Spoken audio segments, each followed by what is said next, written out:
আজ বাড়িতে মনটা কিছুতেই ভালো লাগছিল না, তাই হঠাৎ করে চলে এলাম মায়ের বাড়ি। বাড়ির দরজা খোলার সাথে সাথে মা আমাদেরকে ধরিয়ে দিল গরম গরম চা, বিস্কিট আর ঝুড়ি ভাজা। এরপরে দিয়ে দিল গরম গরম ফুলকো লুচি, ঘুগনি আর মিষ্টি।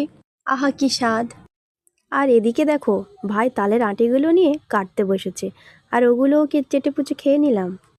আর এদিকে মিহান দেখো, বাড়ির বাইরেতে না যেতে দেওয়ায় সে ঘরের মধ্যে সাইকেল নিয়ে চালানো শুরু করে দিয়েছে। মিয়ান এদিকে ঘরের মধ্যে সাইকেল চালিয়ে খিদে পেয়ে গেল, আর আমরা অনেক গল্প সল্প করছিলাম, আমাদেরও খিদে পেয়ে গেল। তাই মা আমাদেরকে দিয়ে দিল গরম গরম চিকেন খিচুড়ি।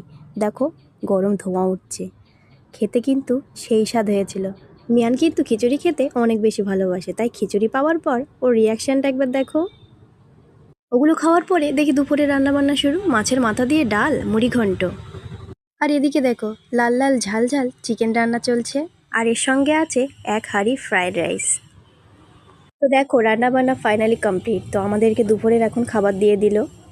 তো এটা ছিল আমার বরমশাইয়ের খাবারের প্লেট। বরমশাই প্রথমে একা খেয়ে নিয়েছিল, আমি এদিকে ছেলেকে খাওয়াচ্ছিলাম। দুপুরের প্লেটে ছিল ফ্রাইড রাইস, মাছের মাথা দিয়ে মুড়ি ঘন্ট, ডিম ভাজা, পাঁপড় ভাজা, চিকেন, স্যালাড আর শেষে ঠান্ডা দই। ফ্রাইড রাইসের সঙ্গে চিলি চিকেন হলে বেস্ট ছিল। তো চিলি চিকেন সবাই তো আর পছন্দ করি না, তার জন্য চিকেন কারিই বানানো হয়েছিল। তো খাওয়া দাওয়া বেশ ভালোই হয়েছে। আর এদিকে আমার বড় আন্টি পাঠিয়েছিল বাড়ির গাছ থেকে পাড়া ডাঁশা পেয়ারা। তো সেগুলো পাঠিয়েছিল বিকালে। মা ওগুলো আমাদেরকে কেটে দিল বিট লবণ দিয়ে মাখিয়ে। তো মায়ের বাড়ির এই আদর আপ্যায়ন সত্যি মনটা একেবারে ভরে গেল। ভিডিওটা ভালো লাগলে লাইক সাবস্ক্রাইব করতে ভুলবে না। আজকের মতো এইটুকু, দেখা হচ্ছে পরের ভিডিওতে।